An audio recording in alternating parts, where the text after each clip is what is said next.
三天君，流经大火林。半天横五岳，方海镇乾坤。周游六合内，统领立天兵。文武呼召至，急速莫欺停。急急如律令，有去。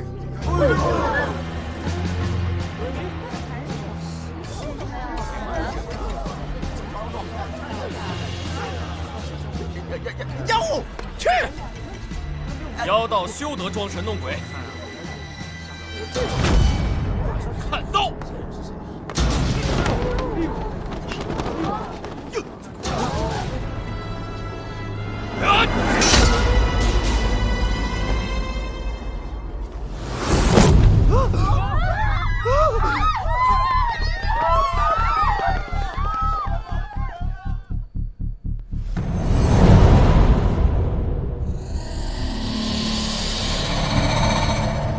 死者身份已确认，太府寺少卿侯南。那就是普通的新蚕丝，死亡时间昨晚亥时，死因是窒息，被裹进白茧之前他还活着。多大仇啊！手法凶残不说，这还示众，太狠了也。太府寺负责国库金帛及古物的保管出纳，侯南身为少卿，难免树敌无数。要不我去查查，看看他有什么仇家。这种事啊，不如我们先去问问子苏。还可以从那白茧入手。三胖，你先去彻查一下所有养蚕的人家吧。好。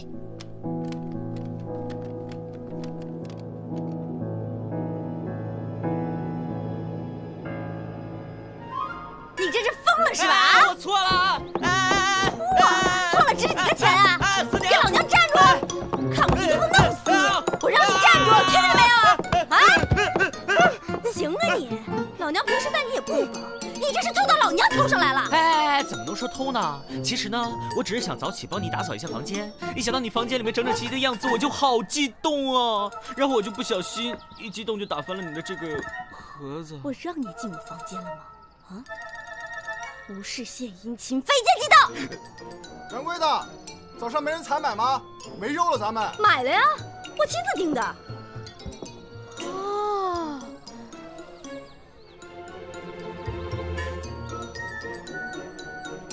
原来在这儿等着我呢。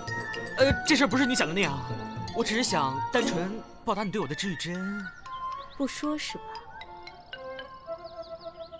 来人呀，帮我抓贼！是我啊。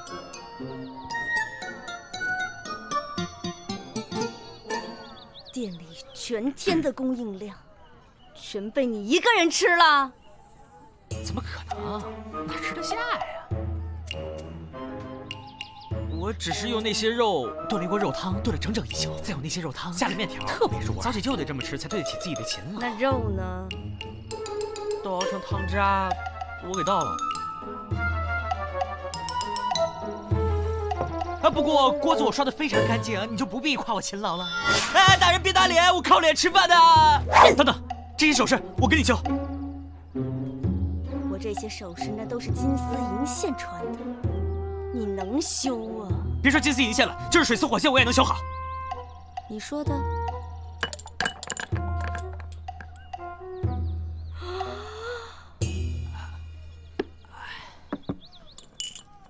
嘿嘿，这个。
夫人，侯少卿是否有什么仇家？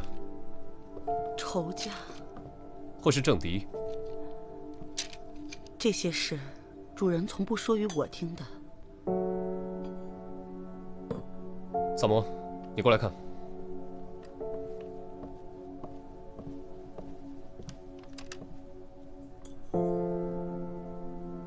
迷香，你都认得还要我看？脏，让你帮我捏出来。当牛做马要有当牛做马的样子。哎，迷香，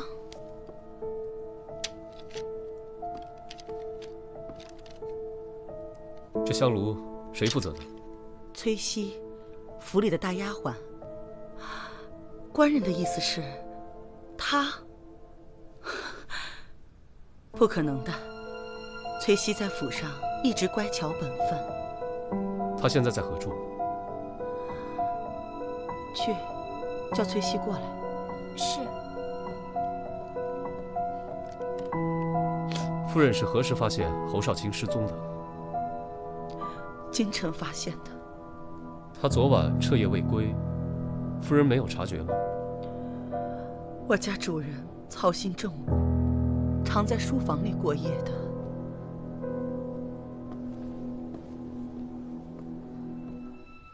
夫人，您叫我。两位查案的官人有话要问你。这书房里的香炉，可是你负责的？是。那这迷香，你作何解释？迷香，香料是夫人配的，我点完之后，夫人便吩咐我出去了。夫人，香料是我亲手配的，绝对没有问题的。崔西，昨夜亥时你在哪儿？在自己房间。可有人证？我与平儿同屋，可她今早才回来。是，昨夜夫人有些头疼，我便睡在夫人房里了，以便照应。萨摩，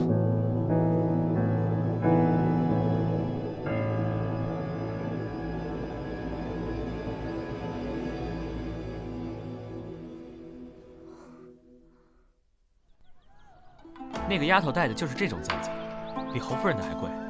我让李治买了一只来给你看看。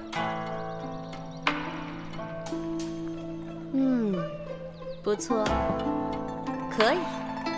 这种品质的，再找3、5只，我的气大概就能消了。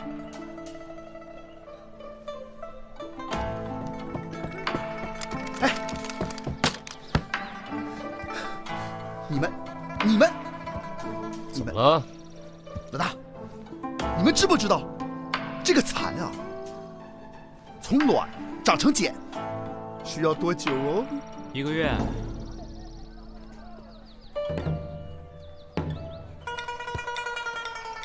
哈哈哈，就是1个月，这是常识嘛，对不对？你别告诉我，你跑出去这么久，就查了个这个？怎么可能啊！我跟你说，这个蚕的繁殖规律是从卵到茧需要1个月的时间哈，这没错啊，这没错啊，你知道的哈。然后呢，我呀查了整个长安城所有养蚕的大户，我还查了1个月前刚开始大量购置蚕卵的人家。你们猜怎么着？查到了。数量极其庞大，根本无从查找啊！你就没在这里头查到不对劲儿的人家？客官这边有谁？侯南自己家算吗？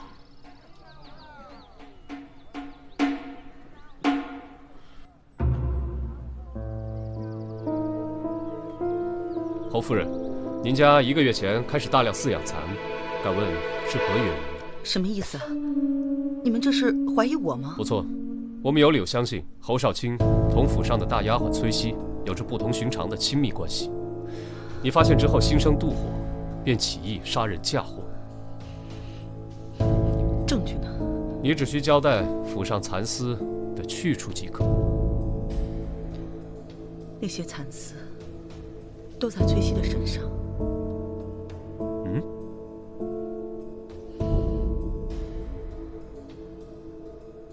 全府上下的人都可以给我作证。你们特地养蚕收蚕丝，就是为了给下人做件衣裳？官人所言非虚。崔西同我家主人的关系确实不同于一般的主仆，因为他是我家主人的亲骨肉。啊！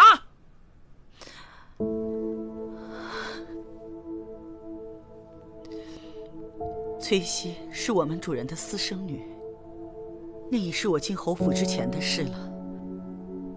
多年来，我同主人虽是间谍情深，但始终没有子女。侯郎对我没有半句指责，反而时时安慰我。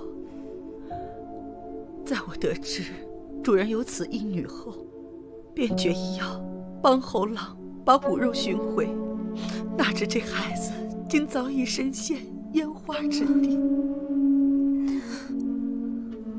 夫人心善，将我赎了回来，我这才得以与父亲相认。可是你回来后，怎么变成了大丫鬟了？不应该是大小姐吗？我出身青楼，能待在父亲身边侍奉，已经很高兴。夫人也视我如己出，处处用心。从小不知自己生辰何时，直到前日父亲说与我听，我才知道的。这身衣裳是夫人赠我的生辰礼，制作剪裁，夫人都亲自过问。我以为自己终于能过上有爹娘疼爱的日子，可是我没想到。好了，好孩子，从今往后，娘疼你。夫人，不要再叫夫人了，叫我娘亲吧。娘亲，娘亲。打扰一下，你是何时进府的？大约2、3月前吧。那你之前在青楼的时候，可有什么相好的主顾？你说什么呢你？怎么啦？没事提人家伤心事儿干嘛呀？我跟你说没说过，我断案的时候不要打扰我。不打紧的，真心实意的想好没有，倒有个常来捧场的老叟，挺痴心的模样。可自打我进府后，我们也再没见过了。那这个有完没完？陈年往事跟这儿，哎呀！老叟是谁？好像是个大官来的，姓萧，叫萧生。对，就是他。太子詹事萧生，是。你可工于诗词，还是通晓音律？我从小研习，算是谋生的本事吧。你这是怎么看出来的？你俩之前认识？这位姑娘，我们老大肯定不认识。可是萧生萧战士是我们老大的启蒙老师。不，你是属狗的吗你？哎，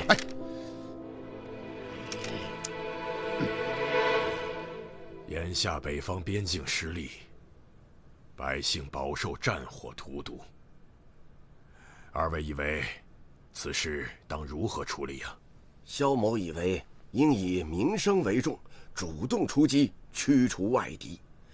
眼前敌兵虽然活跃，但只是小股分头势力作祟，若能个个击破，那无异于断敌方之手足。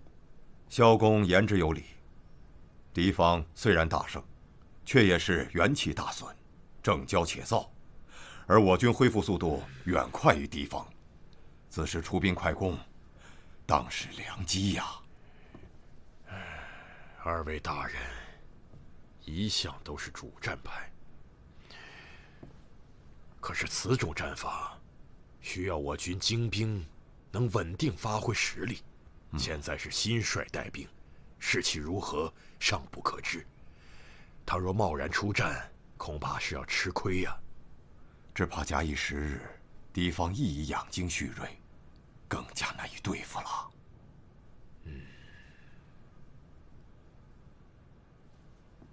如此，明日议政时将此事禀告陛下，与各部共同商议。好。哦，对了，今日上朝时，太傅寺少卿侯南无故缺席，二位可知是什么原因呢？不知。吕延忠也未见踪影。谏议大夫吕延忠称病告假。父亲，上官子苏见过萧詹事程仆夜。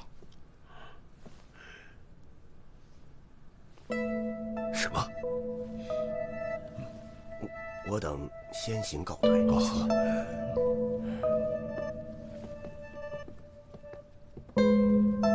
此事当真？确认无误。这侯南不掌太傅寺实权，有谁又有什么必要要对他下这么重的手呢？彻查此事，以防节外生枝。是。另外，增派人手，保护好谏议大夫。吕延忠，他二人干的那些勾当，程仆夜不是马上要查清收网了吗？涉案人员都在地方上，也不至于。先按我说的做。是吧？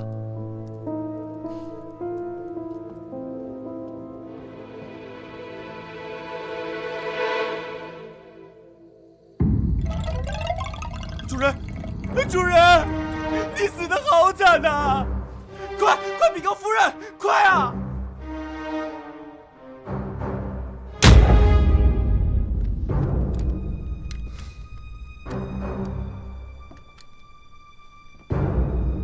！1天之内2位官员丧命，真有些蹊跷。哎，蹊跷。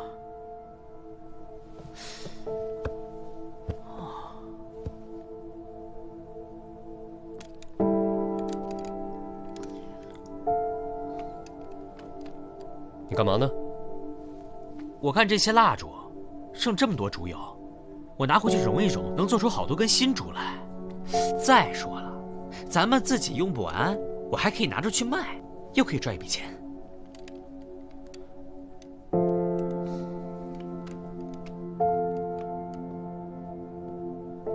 府上怎么这么多烛台？还有这么厚的蜡油，看来你们家挺费蜡的。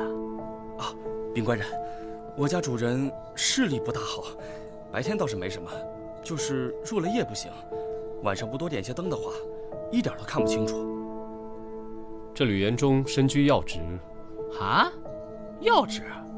谏议大夫正5品上，不算要职。哦，还以为他是个小官呢。啊？双爷说这吕大夫是感染某种寄生虫而亡。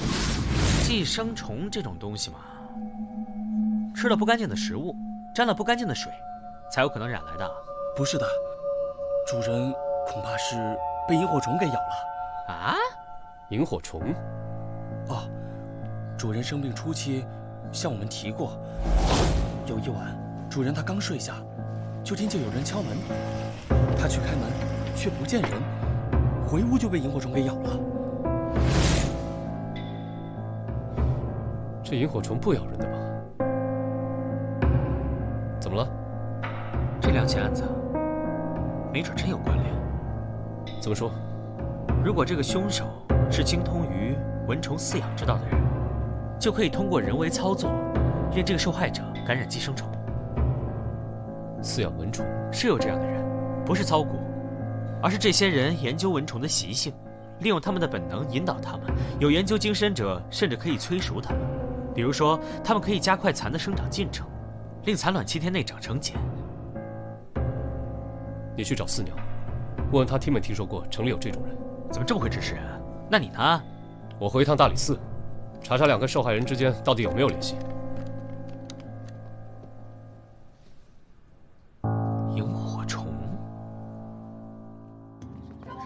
慢走啊！紫苏姑娘，喝杯茶压压惊。哎呀，都在呢。哎呀，你们真是不知道，那个谏议大夫吕延忠。紫苏姑娘，我这刚说到吕延忠，我没说什么农贸区啊。算上你这次呢，他已经是第4遍听到别人跟他详细描述那个吕延忠的死亡惨状，听一遍呢就得上楼狂洗1遍澡。照这个架势，现在是不用听完就得上去洗了。哎呦，紫苏姑娘，我不知道啊，我恭喜你啊，三胖，你已经成功的离紫苏姑娘越来越远了。信不信我一口鲜血喷你脸上？好茶。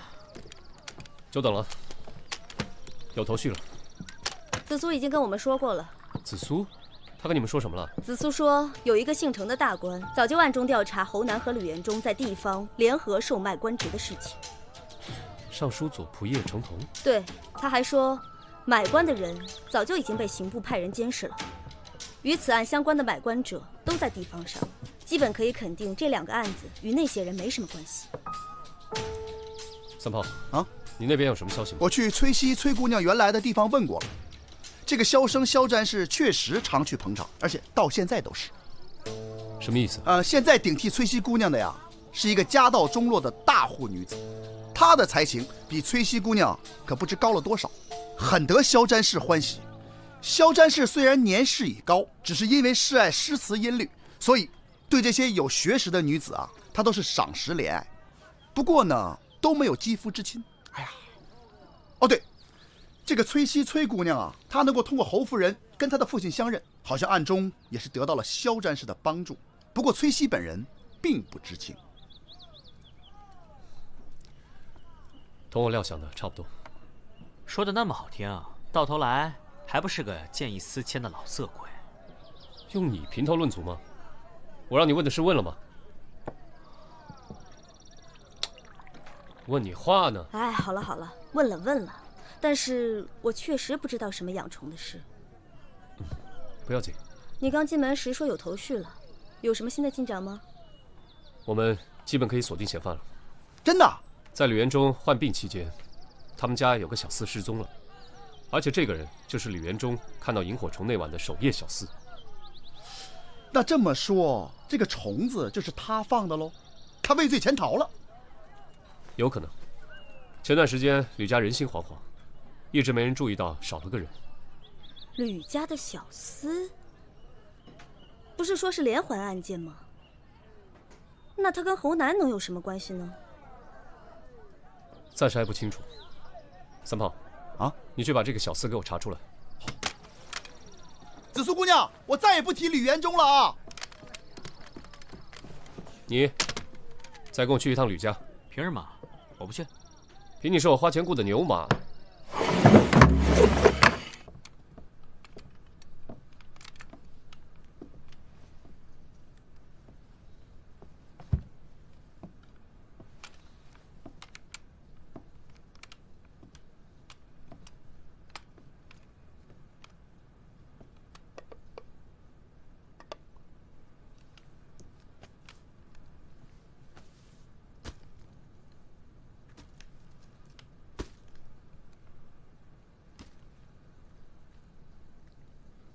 哎，三毛，你来看一下，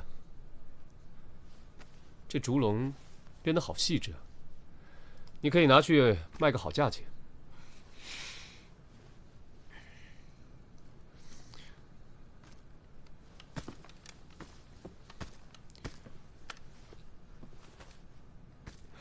刚刚是我话说重了，驳了你的面子，抱歉。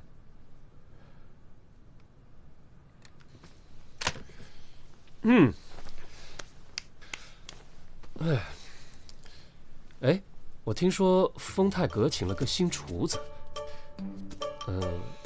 味道做得还不错，我打算去试试。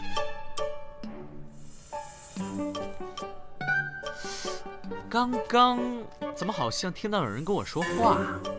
说什么？是你吗？哎，你看，这个是养虫的器具吧？这个笼子不是你说了让我拿走卖的，我是说里面是蚊虫，不是萤火虫。所以呢？难道不是它？大概不是吧？你看这个房间里，要有的话，也只有蛐蛐罐，哪有什么养蚕的痕迹嘛？吕府的守夜小厮找到了，在哪儿？已经送到双燕那儿了。哈？找到的是他的尸体，在城南的大石桥下面发现的。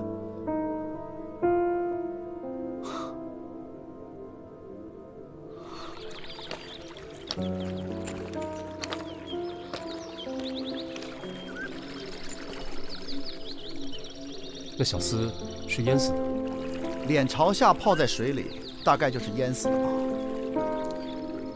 这块的水不急也不深，怎么能淹死呢？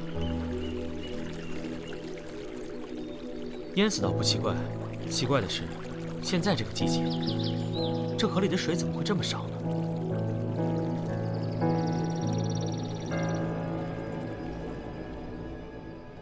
闭眼，想象有一片天空，天空的下面有大地，大地的下面有尸体，尸体也没有什么不好的，入土为安，尸体都会化作小花、小草、蝴蝶。干什么呢？哦，你们来了，双叶来过，这会儿回去验尸了。怎么了？一惊一乍的。啊，小花、小草、小草。什么小花小草？重生的感觉。你说的？说什么说？怎么的？你要是女的，你还比不上人家紫苏呢。四娘不是女的吗？双叶不是女的吗？你又说我什么呢？夸你呢，说你美，说你美若天仙。我不信。说唱唱，等会儿，五哥，闭上眼睛，感受。说吧。那吕延忠他家死的那个小厮，脑后有被人按压过的痕迹，似乎是挣扎所致。也就是说，他也是被谋杀的。那小厮有个瘸腿的妹妹，听说那小厮对他妹妹一直很好，自己在吕家卖命，省吃俭用的拿了月钱，全给妹妹。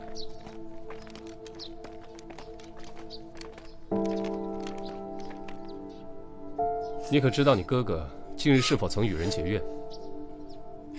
从未听说过。哥哥最近带了好多钱回来，刚以为能过上好日子，结果他……钱？他有告诉过你那些钱怎么来的吗？没。不过那钱我没舍得动。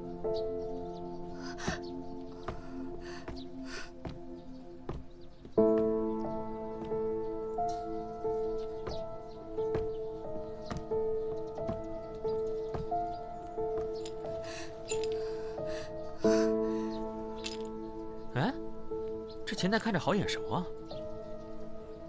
你看哪个钱袋不眼熟？全城百姓的钱袋大概都被你过一遍手了吧？你上次见他是什么时候？就是他拿之前回来的时候，大概6、7天前。那小厮背后还有个主谋，能花重金收买了他，那主谋一定是个有权有势的人了。恐怕这件事还是同买卖官职的案子摘不开。买官案的负责人是程同，去拜访他，或许有用。你不是要现在去吗？天上下着雨，我肚子还饿了，牛马还得请喂草料呢。程府离丰泰阁挺近的。丰泰阁？其实这饭呢，放晚点吃最好。马不吃夜草不肥嘛，对不对？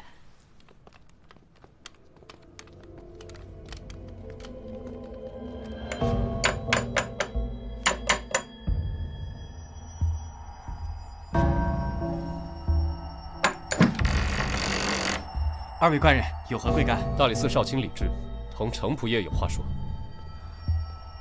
哦，我家主人不在，三位还是请回吧。哎，不请我进去坐着等吗？哎，是你呀？是你？啊，你们3个一起的？这2位是我的朋友。我们家主人确实不在，等主人回来，我一定转告他。3位，要不还是隔日再来吧？啊！哎，不是，不在你让我们进去等，干嘛轰我们？三胖，哎，真不在啊！你怎么认识程府的家仆？前几日闲来无事，在东市摆摊，程府的家仆在我摆的摊上买过鸡，40文一只，买了2大笼，说是他府上要摆全鸡宴。程府最近有办全鸡宴吗？老大怎么没邀请你？就你老大这副朝堂边缘人的样子，人家邀请他才怪呢。对了，子硕，问你呢，最近程府有摆宴席吗？应该是没有。程仆爷如果设宴，一定会邀请家父的。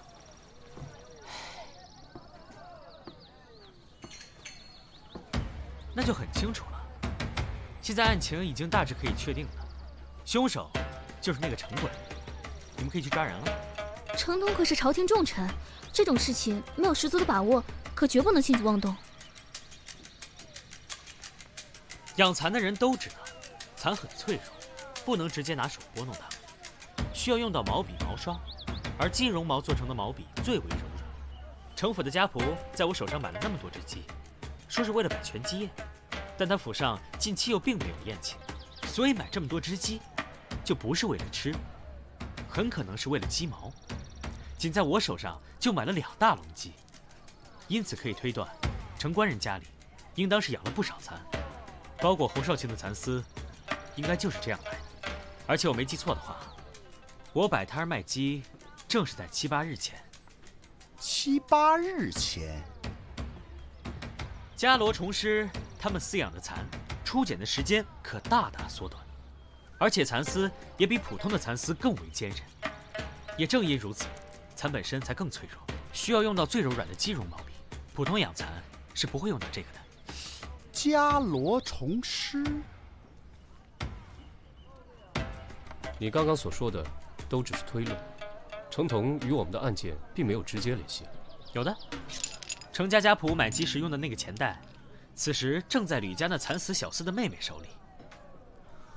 哦，怪不得你当时说眼熟。那也就是说，程同买通了吕家的守夜小厮。没错。那这个萤火虫也不咬人，怎么能让吕元忠染了病呢？那根本不是萤火虫，而是蚊虫。蚊虫？蚊虫会咬所有人啊，怎么只有吕延忠感染呢？其他人都没事呢？确实是守夜小厮，趁夜把带有病源的蚊虫投放到了吕延忠的房间，令吕延忠感染了寄生虫。至于要避免误伤他人，方法很简单。吕延忠有夜盲症，夜不能视，起身必要掌灯。程同利用这一点，给了小厮携带寄生虫且身上涂有类似磷粉的蚊虫，让他于夜半将蚊虫放入吕延忠的卧室内。待吕延忠被叮咬后，小厮敲门，吕延忠起夜查看，必会点灯，蚊虫自然向着光源而去。蚊虫身上的磷粉靠近热气就会自燃，带病蚊虫便不会给其他的人也造成威胁了。所以吕元忠当晚看到的并不是萤火虫，而是自然的杀人凶器。没错。作案的手法破解了，但是他到底有什么杀人动机呢？无非就是朝廷上的党派斗争嘛。可这3人在朝堂上不存在什么势力牵扯的问题。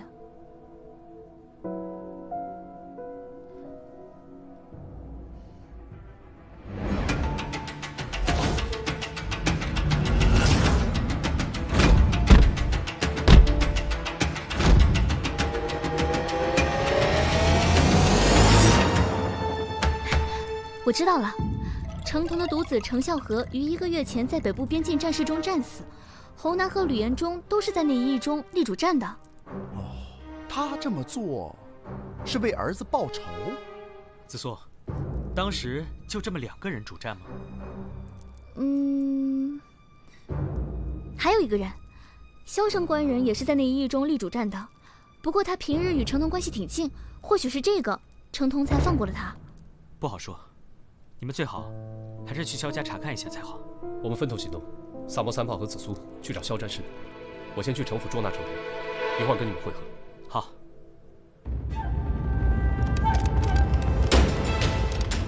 李少卿，这里一个人也没有。没有。快搜！是。城府把我家主子请去了，这会儿应该还在那儿吧？不好，萧战士有危险，应该是被程通抓了。这事可千万不能让老大知道。怎么了？老大表面上一副不在意的样子，其实萧战士在他心里比他父亲都重。万一出事，老大非疯了不行。那就更不能瞒着他了。要是咱们因为顾虑耽误了营救，他会恨咱们一辈子的。三炮啊，有个事要辛苦你跑一趟。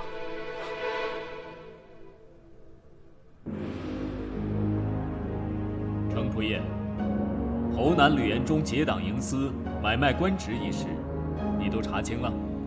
查清了。他们2人早晚要死，转交刑部便是了。你为什么要对他们下此毒手？朝廷处置是法，你动手是罪。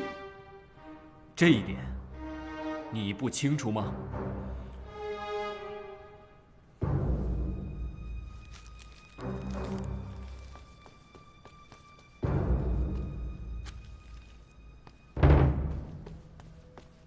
这是犬子赴战场前留下的诀别家书，其中详述了正确的作战方略，也写进了他赴死前的不甘。在原本可以不死的情况下，因不懂战略的文官贪功，不得不舍命冒进。他心中该是怎样的滋味啊！拿到这封家书的时候，臣甚至不敢想象他赴死时的恐惧。所以你才下死狠手。是，臣之所以选择这样的方式谋杀他们，不过是想让他们也尝尝那种明知要死却无力回天，只能等着死亡一点点逼近的恐惧。你既然心中有恨，为何现在在边防事务上仍是立主战呢？以当前的形势，立主战的方略是正确的，况且这也是犬子的遗愿。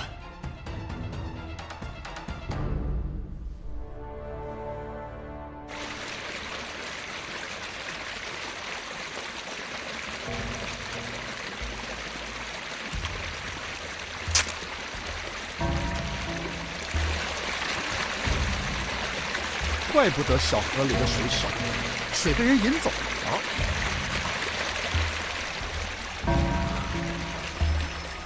朕已留不得你，但怜你爱子心切，况侯吕2人原就难逃死罪，朕可许你自选一条去路，说辞体面，日后也将善待你的宗族家事。臣领旨谢恩，请赐鸩酒一杯。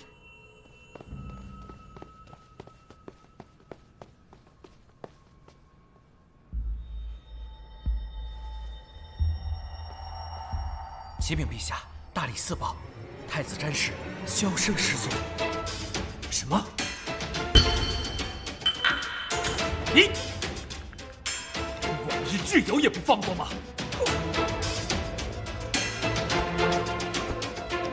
传旨，全力搜查营救。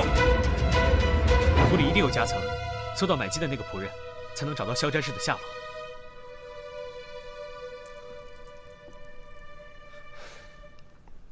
都站在原地，不要动。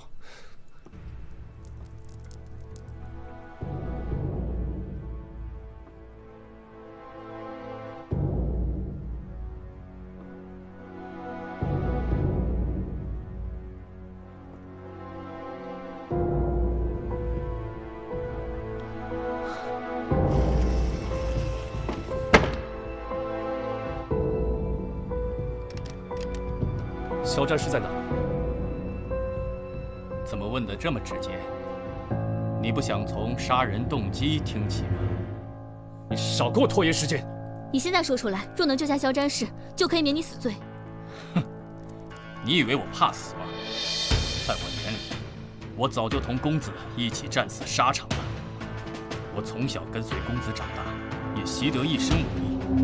要不是我在公子出征前不争气的伤了腿，当时就能跟随他一同出征了。说，肖战士在哪儿？他现在正在死，一点点死，想想就痛苦啊！恐惧总大于死亡本身，对吧？啊？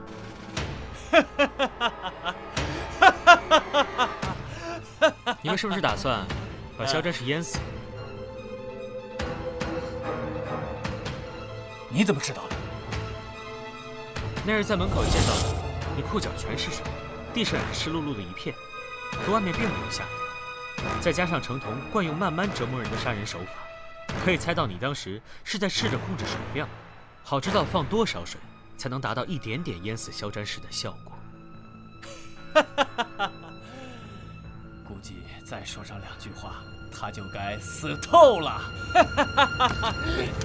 说，赛博，肖战士在哪儿？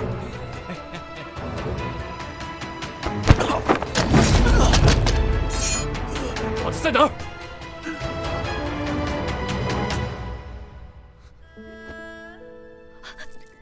这怎么办啊？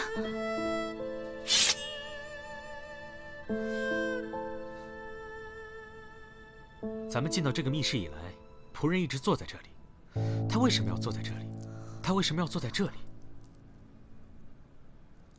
蒲团底下。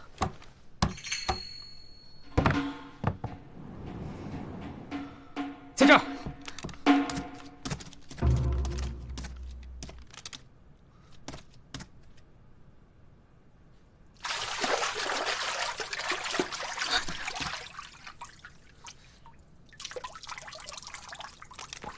夫子，夫子，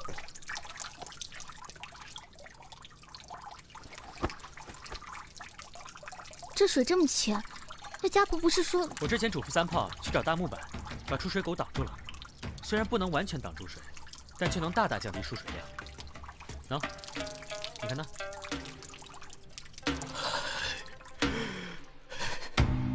今儿菜不错吧？这可是专门给你们庆功的呀！蜜汁烧鸡。你这又是怎么了？能把那个鸡拿走吗？我现在看什么睫毛、蚕啊、蚊虫啊，我就浑身发冷。啊，蚊虫都见不到，那你这个夏天可难过喽。等等，哎，别扔啊，留给我当宵夜。凭什么？我就不能自己留着当宵夜？紫苏，走，跟我端饭去。哦，小气。哎，三炮呢？是啊。嗯。